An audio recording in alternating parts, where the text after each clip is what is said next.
The emperor fell in love with his official's wife at first sight. As she fled in panic, he dragged her into his arms. The woman was so frightened that she fell to the ground. At that moment, the emperor clearly saw the birthmark on her body. It was a blooming peach blossom. After she left, he remained lost in the memory of her fragrance. A eunuch observed this and suggested transplanting this peach blossom into the imperial harem. Hearing this, the emperor immediately scolded, saying how could he take another man's wife? However, he couldn't resist bringing his hand to his nose, still smelling her scent. That night, the emperor rarely had a sweet dream. The woman held a peach blossom to his lips, and he accepted the kiss without any hesitation. Upon waking, the emperor cursed himself for being shameless. But the next moment, he lingered over the fragrance again, then took off the annoying ring from his finger. Little did he know, he was already stepping into a trap set by the woman. It turned out the woman was the reborn concubine of a count. Her beauty had provoked the jealousy of the legal wife. At the moment she was about to be executed, her fierce will to live activated a system. She needed to travel through different worlds to bear children for designated targets, so that she could change her lowly status and survive. And the first target was the cold emperor, the highest ruler of this world. The next day, the emperor held a palace banquet and specially allowed the count to bring his concubine.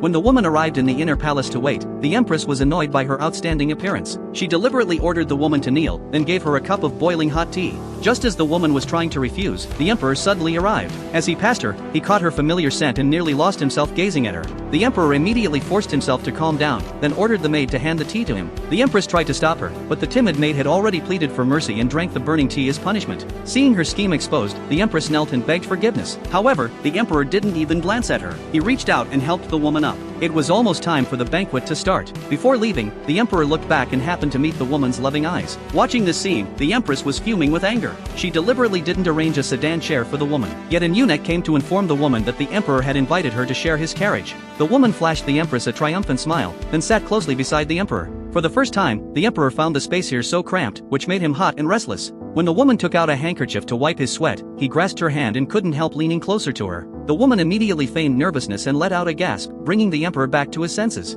He released her and sternly warned her to observe etiquette. However, after stepping out of the carriage, he couldn't hide his smile, for her awkward reaction was lovely. By the time they entered the banquet, the count was already waiting in his seat. After a cup of wine, the woman pretended to grow dizzy and fell into his arms. The emperor watched anxiously from afar, clenching his fists tightly.